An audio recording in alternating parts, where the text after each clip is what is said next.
Bismillahirrahmanirrahim. Assalamualaikum warahmatullahi wabarakatuh.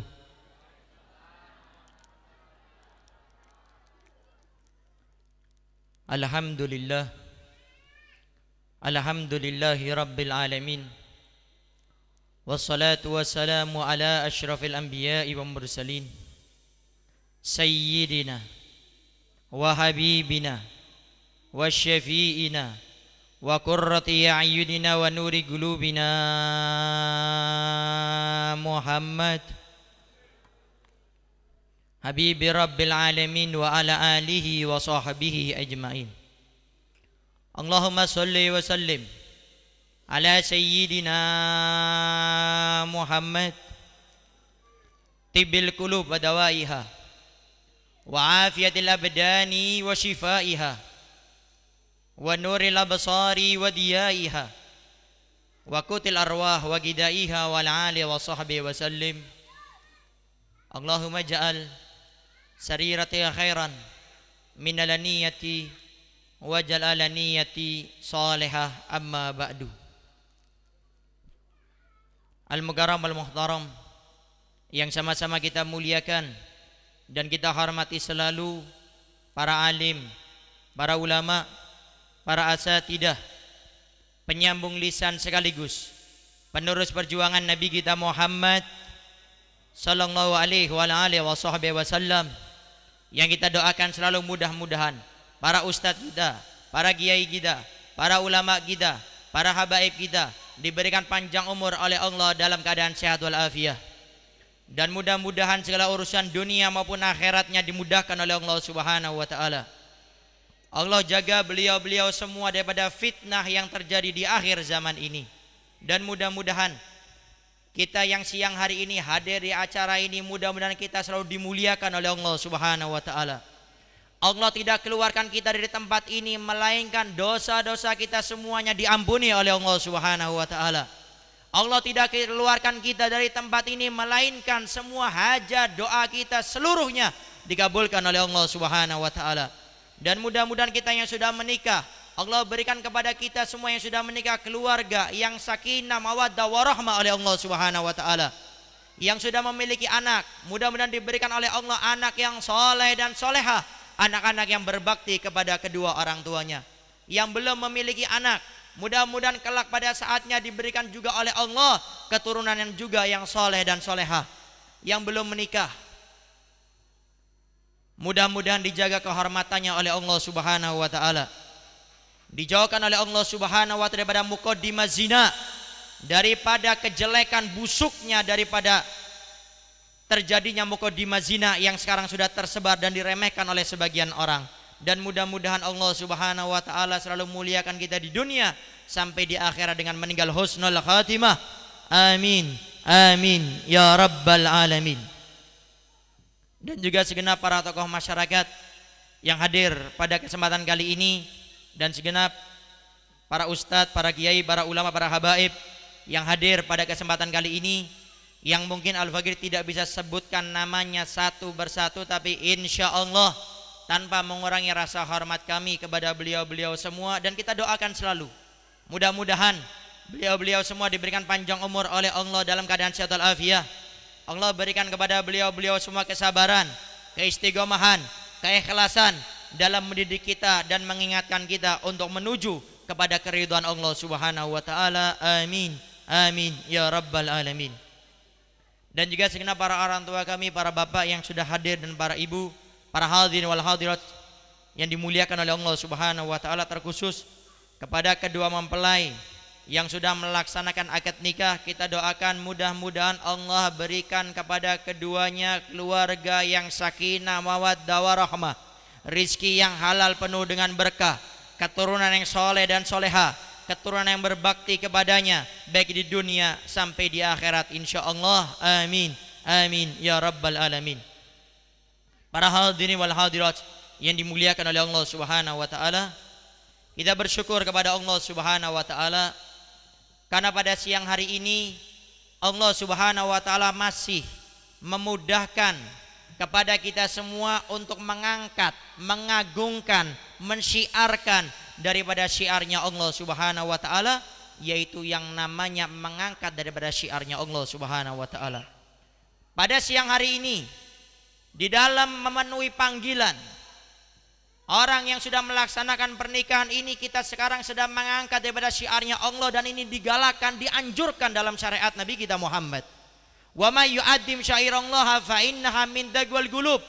Dan barang siapa seseorang yu'addim, mengagungkan, mensyiarkan, mengangkat syairallah daripada syiar-syiarnya Allah, fa innaha, pekerjaan tersebut min taqwal qulub, ketakwaan yang sesungguhnya.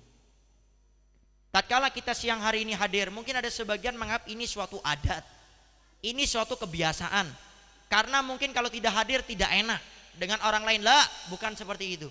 Tatkala kita datang pada siang hari ini, kita mensyiarkan bahwasanya pernikahan adalah suatu yang halal. Pernikahan itu adalah syiarnya Allah, dan yang namanya muqaddimah zina adalah suatu yang dibenci oleh Allah Subhanahu wa taala. Ini tujuan kita hadir di tempat ini.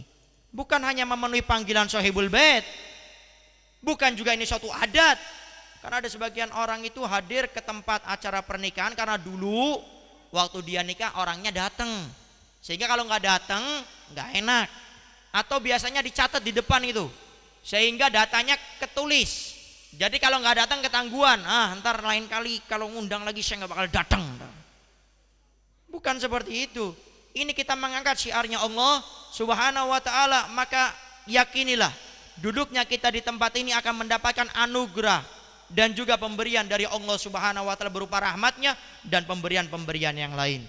Para hadirin wal hadirat yang dimuliakan oleh Allah Subhanahu wa taala. Kemudian sebelum kita bersama-sama memperbincangkan tentang cara menggapai keluarga sakinah mawaddah warahmah, ada dua perkara yang ingin Al-Fagir perbincangkan bersama-sama sebelum kita masuk kepada bagaimana cara mendapatkan keluarga sakinah mawaddah warahmah. Pertama yang ingin Al-Fagir tekankan di sini sebelum kita berbicara tentang cara meraih keluarga sakinah mawaddah warahmah, karena setiap orang pasti yang menikah mendambakan tentang keluarga sakinah yang penuh dengan ketenangan, mawaddah penuh dengan cinta, rahmah penuh dengan daripada kecintaan dan kebaikan-kebaikan dalam rumah tangga tersebut. Pertama yang ingin Al-Fagir singgung sebelum kita beranjak kepada cara menggapai keluarga sakinah mawaddah warahmah, yang pertama adalah saya pribadi bersyukur kepada Allah. Karena kalau tidak salah 2 hari yang lalu saya mengisi acara di luar Cirebon. Waktu itu saya hadir lewat mau ngisi acara itu, acara seperti ini, tetapi subhanallah acaranya tidak seperti ini. Kalau pada siang hari kita bersyukur ada hadroh, ada maulid, orang berkumpul. Tetapi waktu itu dia menyewa satu panggung yang besar sekali, kemudian menyewa satu perempuan yang membuka auratnya untuk berjoget di sana. Ini MC-nya dari malam mengatakan keluarga sakinah mawaddah warahmah sampai mulutnya berbusa sampai subuh tidak akan diberikan sakinah mawaddah warahmah oleh Allah. Kenapa? Imam Sufyan Ats-Tsauri pernah mengatakan niat yang baik harus disertai dengan cara yang baik. Bahkan beliau memberikan contoh perumpamaan, kalau orang niat baik tapi tidak dibarengi dengan cara yang baik, diberikan perumpamaan oleh beliau seperti orang yang pengen mencuci baju yang najis tapi pakai air kencing. Kira-kira akan hilang atau malah bertambah banyak? Hilang atau bertambah banyak? Akan bertambah banyak, najisnya nggak hilang, pakai air kencing lagi. Itu perumpamaan. Orang yang niatnya baik mengadakan acara walimatul arus, walimatul tasmiyah, walimatul khitan, acara walimah-walimah yang lain. Niat Anda baik, itu suatu yang baik, tapi jangan lupa caranya juga harus baik. Nah, ini pada siang hari ini kita bersyukur kepada Allah Subhanahu wa taala karena kita saksikan bersama pada siang hari ini acaranya alhamdulillah niat yang baik disertai dengan cara yang baik. Mudah-mudahan ini awal langkah untuk yang menikah mendapatkan keluarga sakinah mawaddah warahmah insyaallah. Kemudian Ustadz, bagaimana? Ini ada beberapa yang sering nanya kepada Al-Fagir khususnya lewat media sosial. Ustadz, bagaimana kalau saya diundang ke tempat yang itu? Tempat yang apa? Yang itu Ustadz, yang panggungnya gede, tapi nyewa perempuan yang bukan orang untuk joget-joget. Kalau saya hadir ke situ, dosa ndak usah, dosa. Ustadz kok galak gitu? Kalau masalah kemaksiatan tidak pakai tawar-menawar. Ustadz saya ndak enak Ustadz. Kalau nggak hadir ntar ikut arisan saya dicoret lagi Ustadz. Ntar saya kalau ada acara tahlilan saya nggak boleh datang Ustadz. Karena saya tidak hadir di acaranya.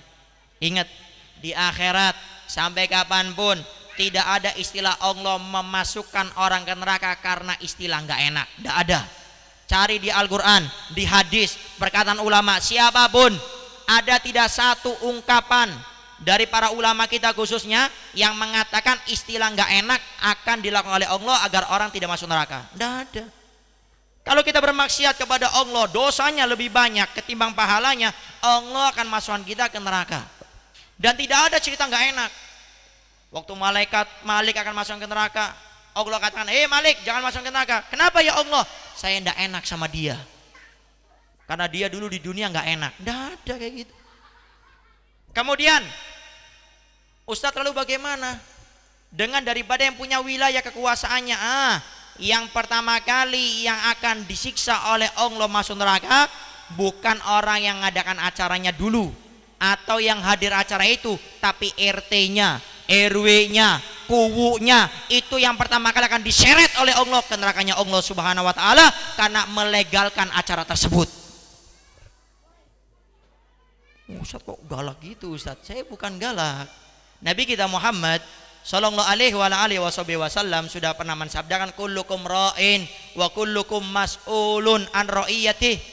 Setiap di antara kalian pemimpin dan setiap pemimpin akan diminta pertanggungjawabannya atas apa yang dia pimpin. Presiden punya tanggung jawab kepada rakyatnya.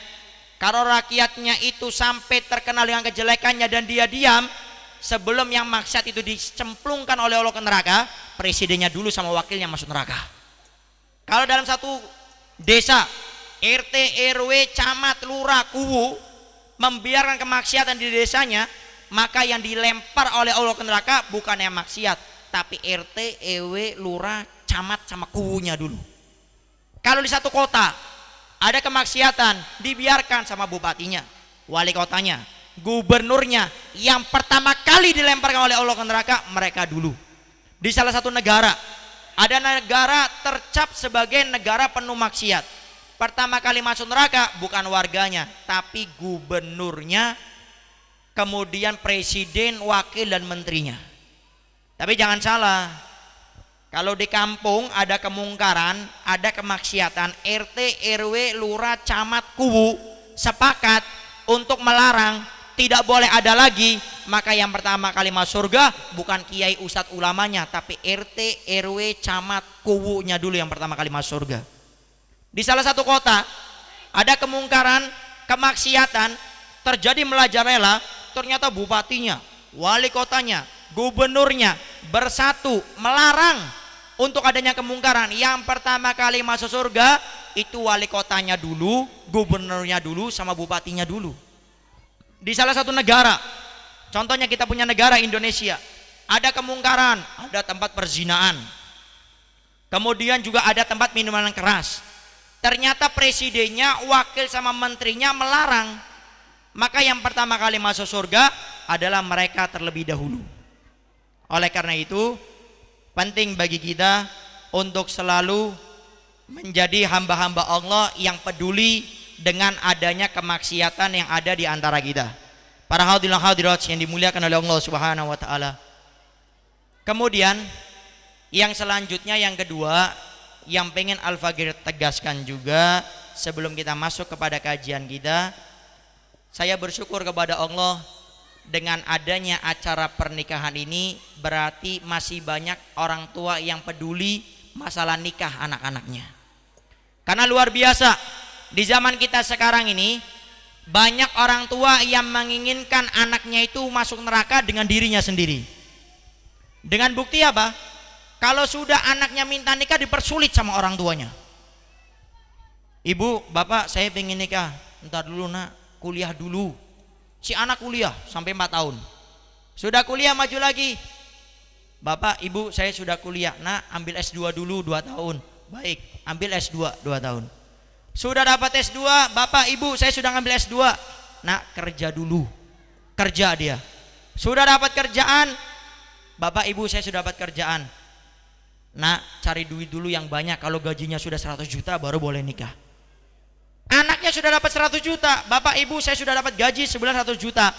Nak, ntar dulu, pak bu saya sudah punya umur 40 tahun loh sekarang, belum nikah-nikah. Ini problem yang luar biasa. Makanya tidak usah heran kenapa kasus perzinaan itu terjadi di mana-mana, khususnya di negara kita Indonesia ini. Apa sebabnya? Banyak. Dan jangan pernah menyalahkan pergaulan bebas, jangan. Tapi karena orang tua zaman sekarang mempersulit urusan anaknya menikah. Baru saja tadi pagi ada yang nanya sama saya, Habib, hukumnya orang nikah itu seperti apa Habib? Uang yang perlu dipersiapkan berapa? Saya jawab, nikah itu akan menjadi hukumnya wajib. Kalau dia sudah tidak bisa menahan hawa nafsunya akan jatuh kepada perzinaan, wajib dia nikah. Kemudian akan menjadi sunnah, karena memang pada dasarnya itu nikah adalah sunnah. Lalu Habib, untuk maharnya berapa yang kita persiapkan? Yang perlu dipersiapkan cuma untuk membayar maharnya saja, dan untuk makan di hari tersebut. Adapun besok itu rizki dari Allah, tinggal ikhtiar bersama-sama. Kalau sekarang kan enggak. Ada seorang laki-laki soleh datang kepada orang tua, mau meminta anak kita kerja apa, gajinya berapa, titelnya apa. Tidak dilihat daripada kesolehan laki-laki tersebut. Padahal Nabi kita Muhammad Sallallahu alaihi wasallam sudah mensabdakan tunkahul mar'a li arba. Kawinilah perempuan itu karena 4 perkara. Li jamaliha, limaliha, linasabiha, lidiniha, karena kecantikannya, karena kekayaannya, karena nasabnya. Keempat, karena agamanya. Fatfar bidadidin taribat yadak. Engkau pilih yang keempat, yang terakhir, masalah agama, engkau jadi orang yang beruntung. Ini Nabi yang nyuruh. Kalau Nabi sudah menyuruh, pasti itu sesuatu yang paling spesial. Maka saya himbau sama orang tua seluruhnya yang punya anak yang belum menikah, kalau sudah ada laki-laki soleh datang kepada kita, kita tahu laki-laki itu baik, orang tuanya baik, bismillah nikahkan anak perempuan kita. Adapun rezeki Allah sudah jamin. Rezeki sampai Nabi kita Muhammad Sallallahu alaihi wasallam pernah mensabdakan, Allah tidak akan mencabut nyawa seorang, kata Nabi, kecuali rezekinya sudah diberikan semuanya sama Allah. Jadi nggak usah khawatir. Yang penting laki-lakinya mau usaha, mau ikhtiar, tidak diam diri, maka semuanya rezeki dari Allah. Maka daripada itu, wahai para orang tua yang merasa hari-hari ini, bulan-bulan ini merasa kok hidupnya makin susah, coba cek. Mungkin diantara sebabnya kita punya anak dipersulit urusan nikah. Karena Nabi kita Muhammad Sallallahu alaihi wasallam sudah pernah mensabdakan, kata Nabi, Allah maskuk man syaqqa ala ummati. Ya Allah, persulitlah urusan orang yang mempersulit urusan orang lain, diantaranya orang tua mempersulit urusan nikah anak-anaknya. Ini banyak orang tua zaman sekarang itu kurang peka. Bapak Ibu tahu peka? Kurang sadar gitu loh. Kalau istilah mimpi itu ngigau. Ada anak perempuannya, maaf, kalau lihat kaca itu sampai 5 jam ngacanya. Ini orang tua nggak ngerespon sama sekali.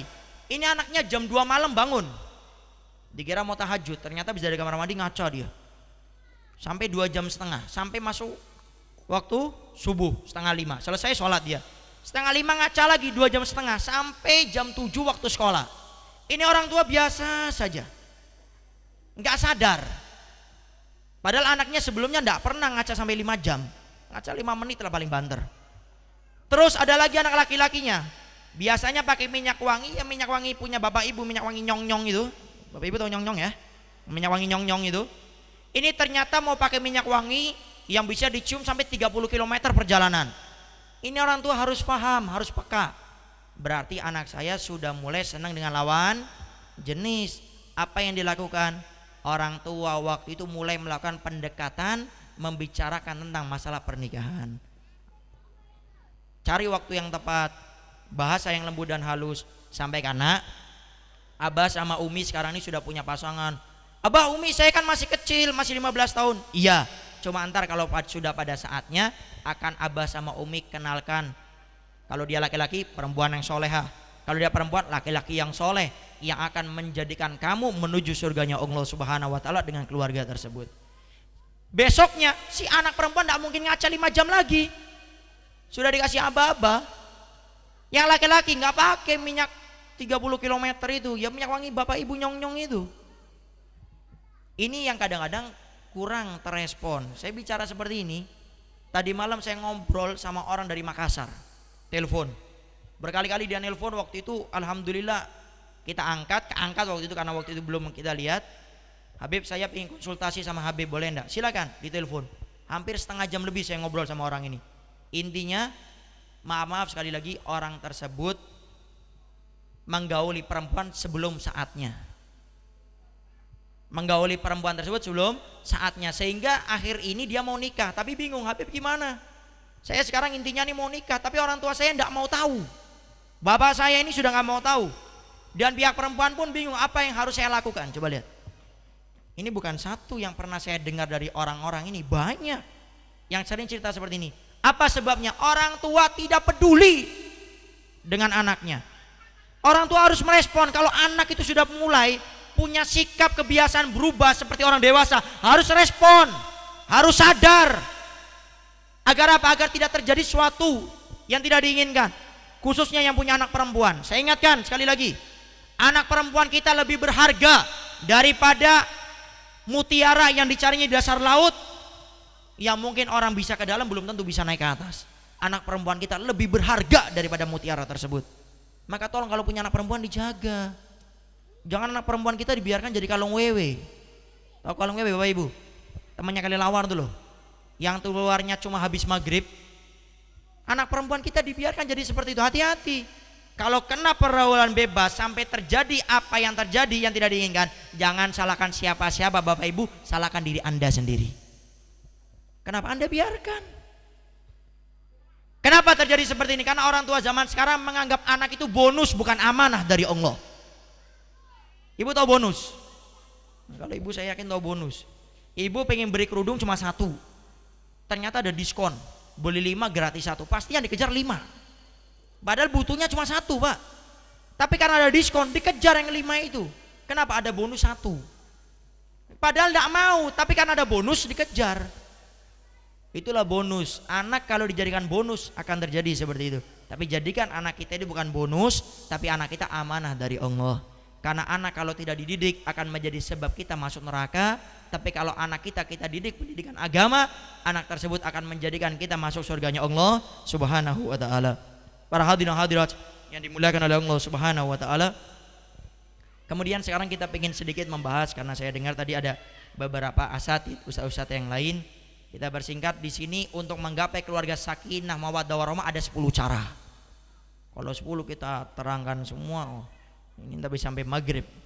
Kita ambil yang penting saja 3 perkara cara untuk menggapai keluarga sakinah mawaddah warahmah. Ini tolong didengar, khususnya yang nikah. Mana yang nikah? Mana ini? Ada? Mana Mas Didi? Ada? Dengar dah ini. Dengar ya? Ada? Nggak ada? Wah, nggak jadi pulang anak nih. Ada? Dengar ya? Nah, ini walaupun pernah di Al-Bahjah harus dengar nih.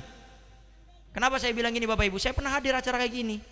Hujan-hujan saya datang itu, ngisi acara nih hujan-hujan. Waktu itu kita sengaja pakai motor biar cepat. Hujan di jalan. Saya ngisi ceramah, yang nikahnya nggak ada. Mana Beb? Di kamar. Oh, untung sudah di akhiran. Kalau belum sampai akhir saya tinggal.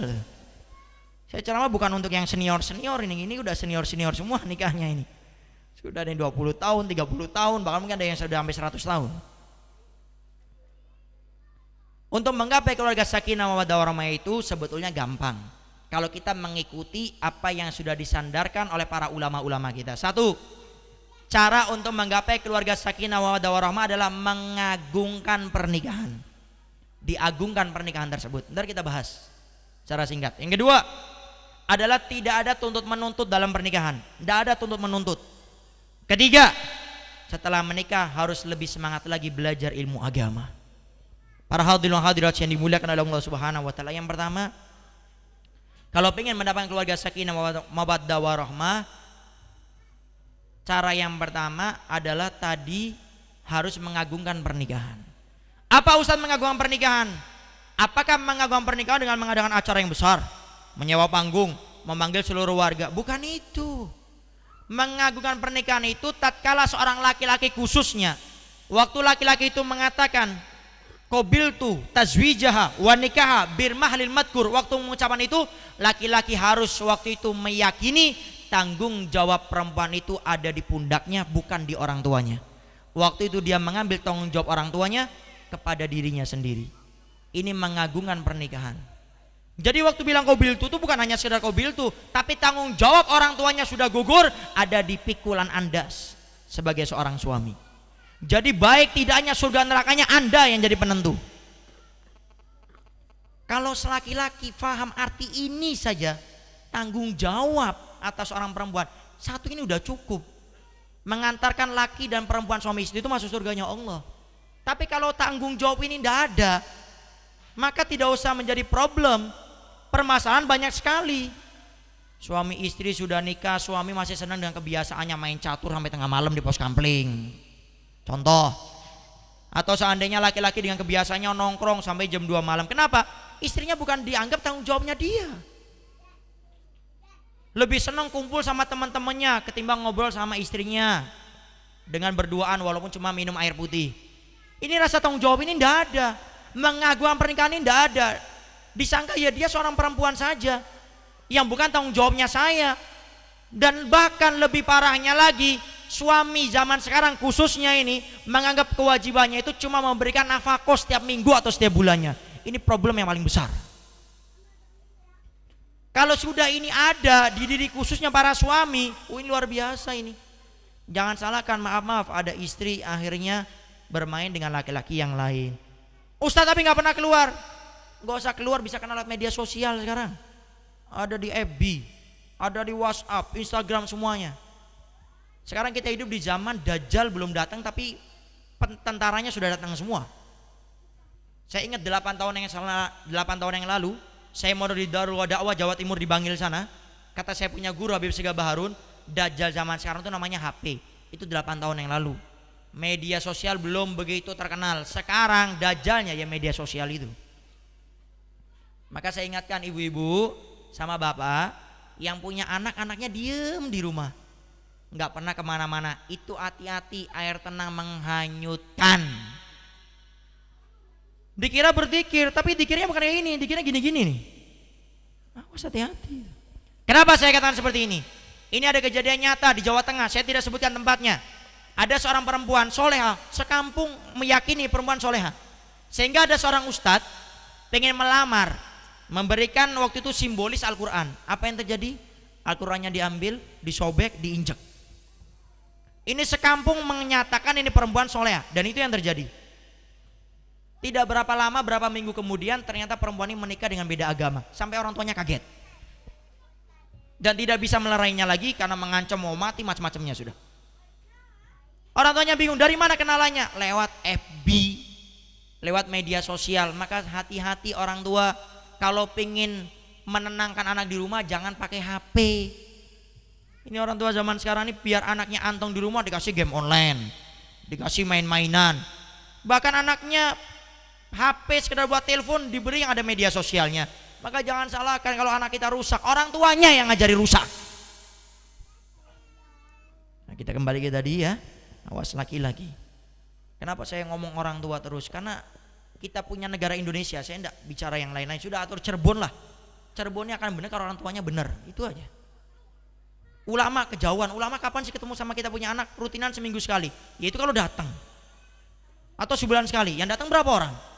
Orang tua yang setiap saatnya berkumpul dengan anaknya. Makanya Nabi Muhammad mensabdakan orang tua bisa menjadi anaknya Yahudi, Nasrani atau Majusi. Makanya saya tekankan ini masalah orang tua kepada anaknya. Nah, kembali lagi ke tadi ya, suami tolong ya. Jadi jangan tanggung jawab itu cuma memberikan nafkah, tapi Anda wajib mendidiknya, karena tanggung jawab orang tua kembali ke pikulan Anda sampai kapanpun itu adanya. Dan kalau tanggung jawab ini sudah ada di pikulan para laki-laki, para suami itu tidak mudah kayak zaman sekarang mengucapkan cerai. Saya cerai kamu bandel, nakal, nggak mau nurut sama saya, mijetin aja nggak mau, saya cerai kamu. Kalau ada suami suka ngancem istri kalimat cerai, itu laki-laki bencong bin bencong bin bencong bin bencong gitu. Nundukkan istri aja pakai kalimat cerai. Belajar seni nikah sama Nabi Muhammad. Bagaimana Nabi Muhammad seni pernikahannya dengan Sayyidina Aisyah. Rasulullah itu kalau mau minum, waktu itu diceritakan Sayyidina Aisyah itu minum satu gelas.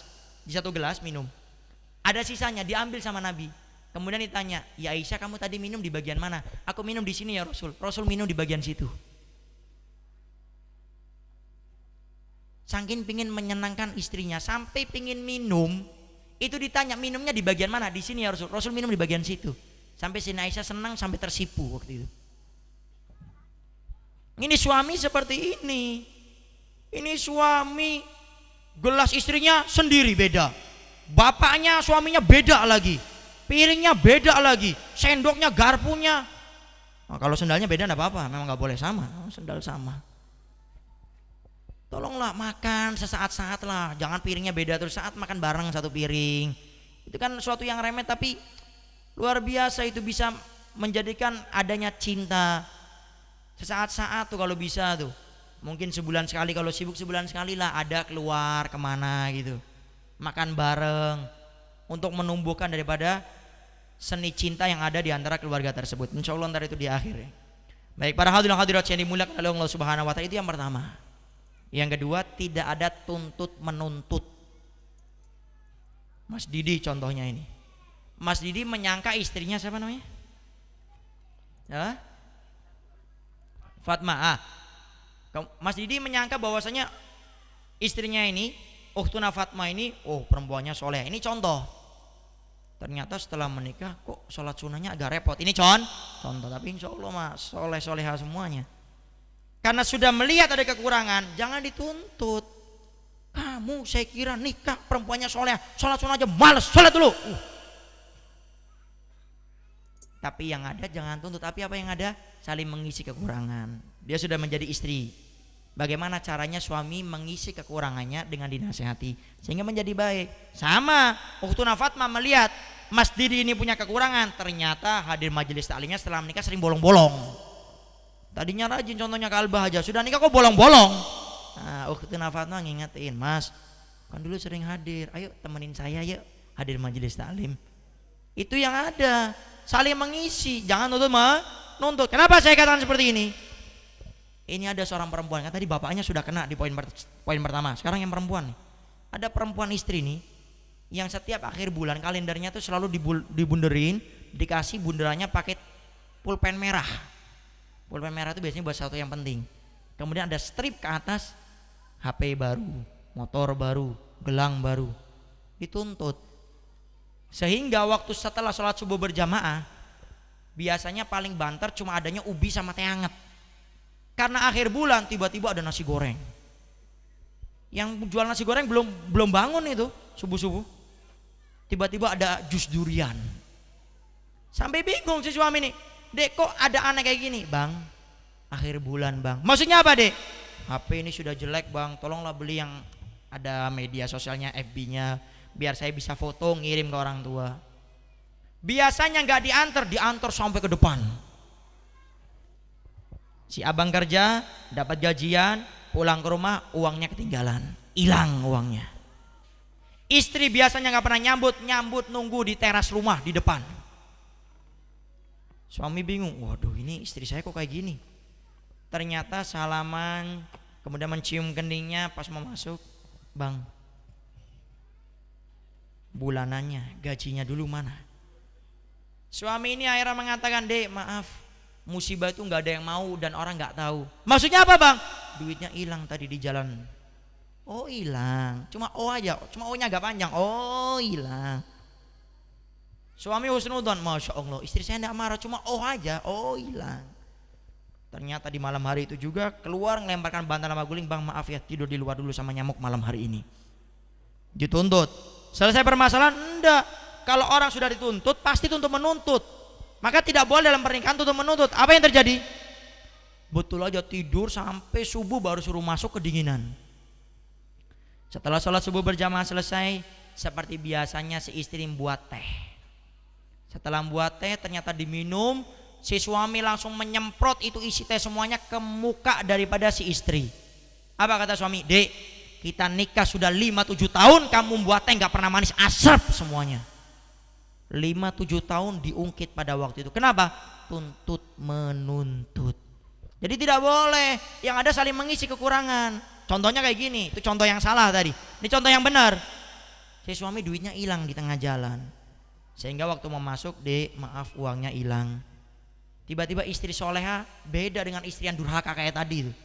Istri yang soleha jawabnya apa? Bang, saya menikah denganmu bukan untuk mencari dunia, tapi saya menikah denganmu agar engkau membawa saya ke surganya Allah Subhanahu wa ta'ala. Apa kata suami mendengarkan jawaban si istri? Dek, wahai istriku, yang saya tahu itu bidadari letaknya di surga, tapi mulai saat ini saya yakin bidadari itu ada di dunia, yaitu engkau sebagai istriku. Kan enak kayak gini. Habib, tapi sudah tua saya. Enggak apa-apa, walaupun sudah tua. Ini kadang yang tua-tua nggak enak Habib. Contoh buat anak cucu. Atau kayak tadi baru nikah. Nah ini biasanya baru nikah nih, memperbanyak percobaan masak. Nah ini nggak tahu ntar ada percobaan masak dari Ukhtuna Fatma, Mas Didi. Nyoba buat sayur asem. Sudah dibuat, Bang, ini resep pertama saya buat abang. Mudah-mudahan abah senang. Oh pasti saya senang. Dimakan tiba-tiba mukanya suami kok tiba-tiba kayak istilah itu kayak berhenti saat, Bang kenapa Bang nggak enak ya? Dek, tidak ada sayur asem yang pernah enak selama abang hidup kecuali sayur asem ini. Seneng sudah. Seneng abangnya kerja, penasaran, dicoba sayur asemnya, ternyata lupa ngasih garam. Bingung, nangis sedih, nangis bangga punya suami kayak gini. Suaminya datang, istrinya langsung dipeluk itu suami dengan si istri, kemudian mengatakan, Bang, kan itu tadi yang namanya sayur asam belum saya kasih garam, kenapa dibilang enak, Bang? Ya seperti itulah saya harus menjadi seorang suami. Bang, saya yakin bahwasanya yang namanya malaikat itu tidak punya hawa nafsu. Manusia itu punya hawa nafsu, tapi saya yakin malaikat itu ada di dunia, yaitu suamiku tidak punya rasa marah. Baru enak ini. Rumah tangga ini istri salah sedikit membuat kurang asam, kadang-kadang terlalu manis, ngamuk, disemprot sana sini, tidak bakal enak. Tinggal nunggu waktu ke KUA bareng-bareng itu. Maka menikah tidak ada tuntut menuntut. Baik, para hadirin hadirat yang dimuliakan Allah. Kemudian yang terakhir, yang ketiga adalah belajar ilmu agama. Harus lebih giat lagi. Karena banyak, bukan sedikit ya saya katakan, banyak orang menikah itu tidak tahu kewajibannya masing-masing. Istri nggak tahu kewajibannya, suami nggak tahu kewajibannya. Coba lihat. Atau yang sudah menikah nih, yang sudah 20-30 tahun, kalau ditanya suami kewajibannya apa, perempuan kewajibannya apa, suami istri kadang bingung. Oleh karena itu banyak sekali contohnya, ada 2 keluarga yang pernah datang ke rumah saya, langsung ke rumah ini, dia bawa orang tuanya, bawa mertuanya, ada suaminya, ada istrinya, datang ke rumah. Habib, sebelumnya saya minta maaf, silaturahmi dadakan kayak gini. Habib, enggak apa-apa, ahlan wa sahlan, silakan. Habib, saya ini seorang suami, itu istri saya, Habib, tapi maaf Habib, saya pernah mengucapkan karena saya marah, saya tidak mengendalikan hawa nafsu, istri saya langsung ceraikan dengan 3 ceraian. Kira-kira kalau kayak gini gimana nasib pernikahan saya, Habib? Saya jawab, kalau sudah diucapkan 3 perceraian langsung sekaligus, maka kalau sudah seperti ini, maka berakhirlah sudah pernikahan. Habib, tidak ada perkataan ulama yang lain? Tidak ada. Lalu bagaimana caranya, Habib? Kalau mau harus pakai muhalil. Apa itu muhalil, Habib? Istri Anda harus kawin dulu dengan laki-laki lain, dan syaratnya harus diduhul, maaf harus dijima. Baru kalau suaminya itu menceraikan, baru Anda boleh nikah lagi. Kok tega gitu, Beb? Ya biar Anda tidak sembarangan menceraikan istri orang, istri anaknya orang. Nah ini kenapa terjadi seperti ini? Karena kurang paham masalah ilmu agama, khususnya masalah pernikahan. Maka oleh karena itu, maka kalau sudah menikah harus lebih rajin lagi. Maka saya himbau kepada Mas Didi dan juga Ukhtuna Fatma, setelah menikah harus makin rajin. Kalau suaminya agak males, istrinya dukung, bukan dukung malesnya, dukung biar semangat. Habib, saya tahu durhaka. Durhaka itu kalau kita tidak taat kepada suami, nyuruh kepada kebaikan. Kalau suaminya males, ya disemangatin, jangan malah ikut-ikutan males. Begitu juga Mas Didi ngeliat istrinya agak males, dibawa bersama-sama. Itulah pentingnya kita belajar ilmu agama agar tidak terjadi yang kata pepatah Indonesia, apa itu? Nasi sudah menjadi bubur. Repot mau diapain lagi? Ya harus dinikmatin. Tapi gimana nikmatinya? Harus pakai muhalil. Maka sebelum terjadi seperti itu, pelajari khususnya menikah tentang babun nikah. Saya masih ingat, saya waktu 2 tahun yang lalu saya mau nikah. Saya kursus babun nikah itu. Tentang masalah ini aja. Sampai teman saya bilang, kok rajin bab nikah? Bentar lagi saya mau nikah. Belajar akhirnya. Nah, khususnya kepada Mas Didi dan Ukhtuna Fatma, lebih dipelajari lagi tentang masalah nikah, tentang khususnya masalah kewajiban antara suami kewajibannya, istri kewajibannya, sehingga keluarga sakinah mawaddah warahmah akan terbentuk kalau sudah sama-sama tahu kewajibannya. Suami sibuk mengurusi kewajibannya suami, istri sibuk mengurusi kewajiban istri. Tidak ada tuntut menuntut, suami mengagungkan pernikahan, istri juga. Insya Allah dengan 3 resep ini akan tercipta keluarga sakinah mawaddah warahmah yang diberikan oleh Allah Subhanahu wa taala. Para hadirin hadirat yang dimuliakan oleh Allah Subhanahu wa taala, sebelum Al-Fajr tutup, ada terakhir ini resep dari saya punya ustadz. Biar agak apa istilahnya, lengket ya. Lengket. Kalau sudah menikah harus punya waktu khusus. Ini kayaknya remeh, cuma ini luar biasa manfaatnya. Sudah banyak yang nyoba. Kalau sudah menikah, minimal sebulan sekali harus ada waktu khusus berduaan. Di mana Habib? Di luar. Makan di mana terserah. Habib makannya di mana? Di nasi goreng atau di lalapan apa itu namanya, Lamongan? Terserah. Yang jelas tempatnya agak tertutup agar bisa ngomong berduaan. Untuk apa Habib? Saling mengisi waktu itu, bertanya, Dek, kekurangan abang apa? Si istri pun akan nanya, Bang, kekurangan saya apa? Saling melengkapi. Itu menurut sepele, tapi itu luar biasa dan sudah banyak yang mencoba. Habib, itu enak kalau nikah. Kalau sudah punya anak 1 Habib, titipin sama orang tua sebulan sekali. Enak Habib, kalau sudah punya anak 2, titipin sama mertua 1-nya, beres. Habib, kalau sudah punya anak banyak, ya tinggal dibagi-bagi. Keluar sebentar, sejam, 2 jam, 3 jam. Ya, jangan setahun sekali. Ada istilah itu apa? Setahun sekali ulang tahun pernikahan. Selama setahun itu sudah berapa masalahnya itu? Ya, nah kalau bisa minimal sebulan sekali. Kemudian tolonglah, ini kadang-kadang saya agak gemes. Kalau di pesantren ada yang nikah, setelah menikah jalan suami istri nggak pegangan. Saya bilang nikah subhat itu. Nikahnya belum jelas halalnya, belum jelas haramnya. Kalau sudah nikah pegang. Ada 1 orang saya lihat nikah, suaminya sudah jauh, istrinya ketinggalan di belakang. Sampai istrinya mau megang gini nggak kena-kena, suaminya udah ke depan sana tuh. Ya, nah, khususnya sama ini siapa nih namanya? Mas Didi sama Ukhtuna Fatma ya. Bapak Ibu boleh sorakin tuh kalau seandainya keluar nggak pegangan tangan. Subhat itu berarti nikahnya itu. Habib, tapi bagaimana kalau saya ingin mudawamah alal wudu? Ini saya pernah tanyakan sama saya punya Ustadz Habib Ali Baharun. Habib, bagaimana kalau saya ingin menjaga istiqomah wudu? Kan istri itu bukan mahram kita untuk daripada berwudu, mahramnya untuk pernikahan saja. Cuma kalau wudu akan batal wudunya. Bagaimana kalau kami ingin mudawamah alal wudu, pengen terus istiqomah, memiliki keutamaan orang berwudu? Saya tanya waktu itu, dijawab oleh Habib Ali Baharun, ini perkara sudah sering dilakukan oleh para aslafun soleh.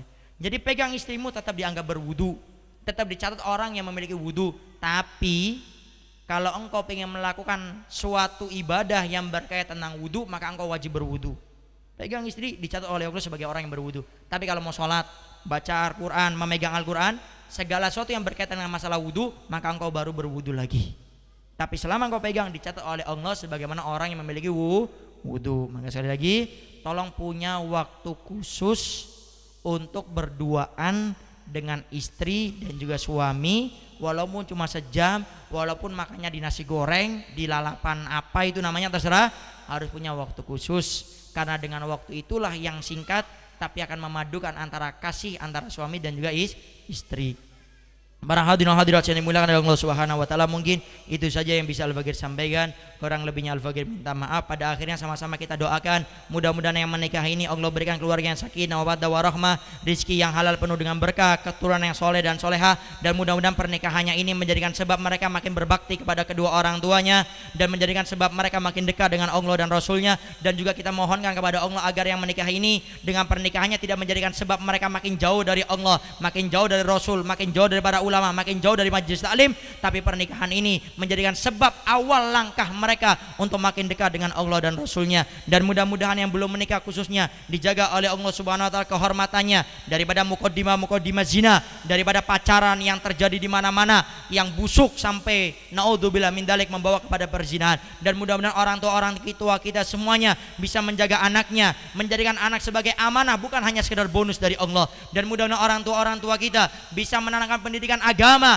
mengajarkan kebaikan semenjak dini kepada anak-anaknya, karena rusaknya anak di masa besar, karena di masa kecilnya orang tua tidak peduli dengan kebiasaan-kebiasaan baik anak-anaknya. Dan mudah-mudahan Allah Subhanahu wa taala kabulkan semua hajat doa kita semuanya tanpa terkecuali. Pulang dari acara ini mudah-mudahan doa kita saat ini atau yang akan datang semuanya dikabulkan oleh Allah Subhanahu wa taala. Rabbana atina fid dunya hasanah wa fil akhirati hasanah wa qina adzabannar. Wa sallallahu ala sayyidina Muhammadin wa ala alihi wasallam. Alhamdulillahirabbil alamin. Kurang lebihnya al-fakir minta maaf. Walafu minkum. Wassalamualaikum warahmatullahi wabarakatuh.